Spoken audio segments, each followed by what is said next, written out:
প্রিয় দর্শক, বাংলাদেশ বনাম জিম্বাবুয়ের তৃতীয় টি-20 ম্যাচে বাংলাদেশ 9 রানে জয়লাভ করে। আর এই ম্যাচ শেষে নাজমুল হোসেন শান্ত প্রেজেন্টেশনে যা বলেন, তারা বলেন যে তারা খুবই খুশি তাদের পারফরমেন্সে, বিশেষ করে তাওহিদ হৃদয় এবং জাকির আলী ব্যাট করেছেন অসাধারণ। তিনি বলেছেন এতে কোনো অজুহাত দেওয়ার কিছুই নেই, যে তাদের প্ল্যান আরও ভালো হওয়া দরকার ছিল এবং তাদের বলও শেষের দিকে আরও ভালো বল করা উচিত ছিল। সর্বশেষে তিনি বলেন তারা সামনের ম্যাচের দিক এগিয়ে যেতে চায়, আরও ভালো খেলতে চায়।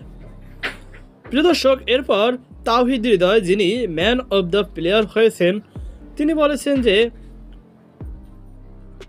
তিনি তার যে প্ল্যানটি ছিল সেই প্ল্যানটা কাজে লাগাতে পেরেছেন এবং তিনি তার এই যে একটি ইনিংস খেলেছেন তাতে তিনি খুবই খুশি হয়েছেন।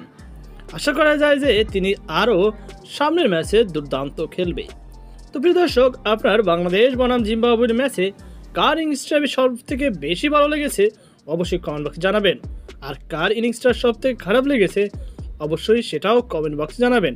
সকল ভালো থাকুন আর সাথেই থাকুন আমাদের। আজকে এই পর্যন্তই, আল্লাহ হাফেজ।